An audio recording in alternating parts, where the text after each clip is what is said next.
In the early 2010s, mobile gaming was entering its golden age.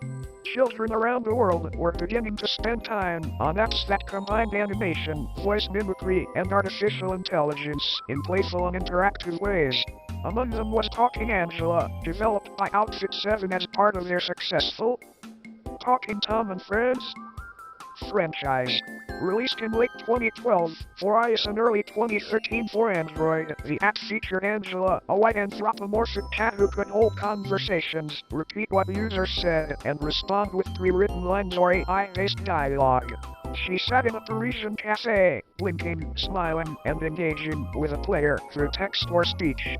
For many, it was a harmless digital toy. For others, it soon became the center of one of the most notorious moral panics of the internet age. The first signs of controversy began to surface in early 2013, not long after the app's release. Parents and social media users started sharing concerns that Angela's behavior was suspicious. Some players claimed that she asked unusually personal questions, such as where the user lived, how old they were, or what school they attended. While these questions were part of a conversational feature meant to make interactions more lifelike, to many parents, especially those unfamiliar with AI chat interfaces, it felt invasive. The app also required access to the camera for features like detecting facial expressions or taking selfies, and this, combined with Angela's lifelike animations, became the spark that ignited a wildfire of paranoia. Warnings and rumors began to surface online, mostly on social media platforms like Facebook. Users reposted chain messages cautioning that Talking Angela was dangerous, accusing it of asking an excessive number of personal questions. What school you go to, your age, where you live, even what time you go to bed or what you re-wearing. Some versions of the warning said the app could take your photograph secretly by using the camera or by some sneaky trick involving the heart icon or other buttons. People shared screenshots, often edited or misinterpreted, purporting to show Angela's eye with a faint reflection of a dark room or human shape, claiming that in her eyes you could see somebody watching you. Those images spread fast, stoked by fear and curiosity. By late 2013, the rumors had grown enough that some media outlets and security firms commented on them, calling them bogus warnings, but also recognizing how fear of apps and privacy was increasing among parents. In October 2013, reports from places like India Today described warnings that the app was a risk, saying it asked children for personal details, that photos could be taken without notice via a heart icon, and that this information was allegedly used for kidnapping or trafficking. These stories were false and lacked credible evidence, but the emotional tone made them spread rapidly.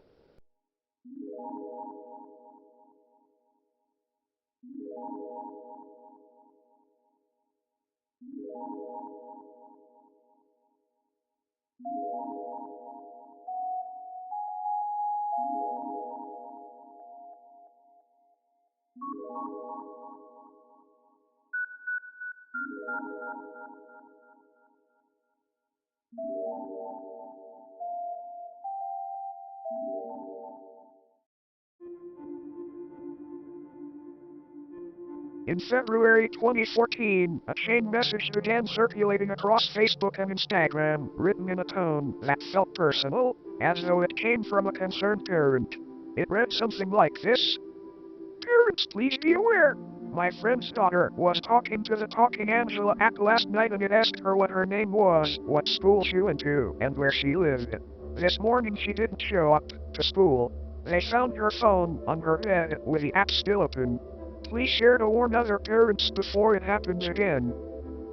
It had no verifiable details, no names, no location, no police reports, but it sounded plausible enough to terrify anyone reading it. The message was written in the urgent, conversational tone that social media chain posts used effectively. Please share before more kids go missing. Within 24 hours, the same post appeared in hundreds of versions, each slightly edited.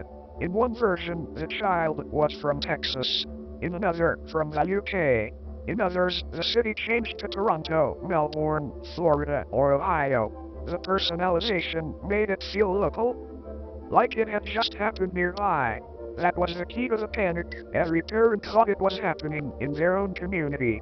However, many didn't believe the story because of a lack of evidence and police report. Out of this climate of fear came the most infamous fabrication of all, the story of a 7-year-old boy named Eli Marino who supposedly vanished after playing with Talking Angela. The story appeared first as an image circulating on Facebook and parenting pages. It looked like a cropped screenshot from a local news article. Across the top was a headline that read, "7-year-old Eli Marino missing after installing Talking Angela app." To anyone scrolling quickly, it seemed like a legitimate report. Beneath the headline was a small photo of a boy, dark-haired, wearing a beige shirt with a faintly worried expression, and a block of text describing his disappearance in horrifying detail. According to the article, Eli's mother, identified as Jasmine Marino of Dallas, Texas, had downloaded the app for her son the day before.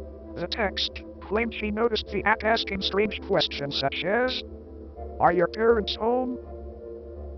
and "What are you wearing right now?" The following morning, the story said she let Eli play with her phone while she showered. When she came out, the boy was gone. The supposed report added that a detective had asked whether she knew about the Talking Angela app and that several other children in the neighborhood had gone missing after using it. It ended with a warning to other parents to delete the game immediately. Everything about the image was designed to look credible. The format mimicked the layout of local news websites, complete with dateline and paragraph spacing, and the wording resembled the clipped tone of a breaking news brief. But none of it was true. The article was created with a fake news generator, a novelty website that allowed anyone to type a headline, add a photo, and produce a screenshot that looked like a real news story. Whether it started as a cruel joke, a social media experiment, or deliberate disinformation has never been determined. What is certain is that once it hit Facebook, people began to share it without hesitation. When the hoax first began circulating, Outfit 7 was completely blindsided. The internet had erupted with alarming claims suggesting that one of their iconic characters, particularly a child-oriented figure from the Talking Tom and Friends universe, had been kidnapped in a shocking, seemingly credible viral story. The rumor spread like wildfire across social media platforms, forums, and messaging apps, accompanied by doctored images, fake news reports, and frantic posts urging viewers to act immediately. The hoax leveraged Outfit 7's massive fan base, especially children and their parents, making the situation feel intensely personal and urgent. In the early hours, Outfit 7's PR and legal teams convened to assess the scope of the misinformation. They quickly realized that any misstep in communication could escalate the panic, so they drafted an internal memo urging staff to remain calm and emphasizing that no employees or characters were in any danger. This internal coordination allowed the company to respond strategically rather than reacting impulsively to each viral post. Within the first 24 hours, Outfit 7 issued a public statement that was carefully worded to reassure fans without giving the hoax unnecessary attention. They explained that all characters in their media were fictional and safe, and that any media suggesting otherwise was entirely false and not endorsed by the company. They stressed that they were monitoring the situation closely and working with social media platforms to remove misleading content. In a subtle but deliberate move, the statement also educated parents and fans about verifying sources before reacting, showing that Outfit 7 was aware of the responsibility they held as a company with a large child audience. At the same time, Outfit 7's cybersecurity and content moderation teams went to work tracing the origins of the hoax. They identified websites, social media accounts, and forums responsible for spreading false information and coordinated with platforms like Facebook, Twitter, Instagram, and YouTube to flag and remove content that could incite panic or put children at risk. Doctored images and videos that falsely depicted their characters in distress were targeted with DMCA takedown requests, emphasizing that intellectual property misuse would not be tolerated. To directly reassure younger fans, Outfit 7 released a series of posts and videos showing their characters in safe, everyday scenarios, deliberately lighthearted and humorous to diffuse tension. Behind-the-scenes content featuring the creative team at work further humanized the company and reinforced that the entire situation was fabricated. Executives also participated in media interviews, emphasizing the absurdity of the hoax while maintaining a professional and calm demeanor. By using trusted news outlets to communicate, they minimized the risk of copycat posts and helped control the narrative. Their legal team investigated potential perpetrators of the hoax, particularly those responsible for repeated harassment or intellectual property infringement, sending notices to platforms and individuals as needed to demonstrate that spreading dangerous misinformation carried consequences. Once the immediate panic subsided, Outfit 7 turned their attention to long-term strategy. They established a rapid response task force to address future online rumors, created pre-approved messaging for social media emergencies, engaged with child safety organizations to reinforce trust among parents, and expanded monitoring tools to detect potential viral misinformation before it could escalate. In doing so, they not only protected their brand but also strengthened it, with analysts noting that their transparent and careful response increased credibility and loyalty among fans and parents alike. Culturally, the hoax sparked broader conversations about digital literacy, misinformation, and the responsibilities of media companies in the age of viral panic. Outfit 7 became a case study in how a major entertainment company could manage an unprecedented online crisis, balancing legal, PR, and ethical considerations while maintaining a child-friendly image and ultimately turning a potentially damaging situation into an opportunity to reinforce trust and awareness. As the hoax began to spiral across social media, mainstream news outlets were among the first to notice the sudden surge of posts, images, and videos claiming that a child-oriented character from Outfit 7's Talking Tom and Friends universe had been kidnapped. Initially, many journalists approached the story cautiously, aware that viral content often exaggerates or fabricates events. Yet the sheer volume of posts, combined with screenshots of purported evidence, and the emotional reactions of online users, made the situation appear urgent, and newsrooms around the world scrambled to respond. Headlines ranging from sensational to incredulous began circulating, with some outlets framing the story as a viral mystery and others as a potential child safety concern. The narrative of an innocent child character in danger quickly captured attention, particularly because the hoax cleverly blurred the lines between fictional media and reality, using doctored images and misleading social media posts that mimicked authentic news reports. Early coverage was chaotic. Some local news stations ran short segments summarizing the viral posts without fully verifying the claims, highlighting the emotional reaction of online communities. Clips of parents expressing panic, children crying over videos, and social media users speculating wildly were interwoven into segments, giving the story a sense of immediacy. National outlets, meanwhile, took a more cautious approach, often using disclaimers that the alleged kidnapping involved a fictional character and emphasizing that no real individual was in danger. Analysts later noted that these early reports inadvertently amplified the hoax, because even skeptical coverage increased visibility and legitimized the rumor to some audiences. Social media snippets were frequently shown as part of news packages, with reporters explaining how misinformation could spread rapidly and why verifying sources was critical. As the story developed, investigative journalists began to examine the origins of the hoax.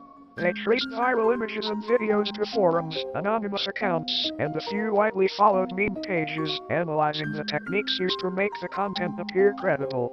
Some outlets published detailed explainers, breaking down how fake screenshots, staged photographs, and misleading captions contributed to the illusion of a real event. Interviews with media experts and child psychologists appeared alongside these reports, contextualizing the hoax in terms of online behavior, mass panic, and the vulnerability of younger audiences to emotionally charged content. News coverage increasingly shifted from reporting the hoax as a story to analyzing it as a case study in misinformation, emphasizing education over sensationalism. Throughout this period, news outlets closely monitored Outfit 7's official responses. Press releases, social media posts, and executive interviews were cited extensively, often quoted verbatim to reassure readers that the company characters were entirely fictional and safe. Coverage highlighted how the company was actively coordinating with platforms like YouTube, Twitter, and Facebook to remove harmful or misleading content. Analysts praised Outfit 7's transparency and speed, contrasting their calm, structured approach with a panic-driven speculation seen in early social media posts. Some outlets ran side-by-side comparisons of legitimate official communications versus viral misinformation, illustrating the stark differences in teaching readers to critically evaluate sources. International news coverage added another layer of complexity. Because Outfit 7's fanbase was global, hoax posts appeared in multiple languages, prompting foreign news outlets to report similar kidnapping scares with local commentary. In some cases, translation errors or culturally specific references caused further confusion, making the story seem even more widespread than it was. News segments occasionally interviewed parents abroad who had seen the viral posts and were worried for their children, adding emotional depth to the coverage. Meanwhile, social media experts warned that the global amplification made containment efforts more difficult, as posts could resurface even after removal in one region.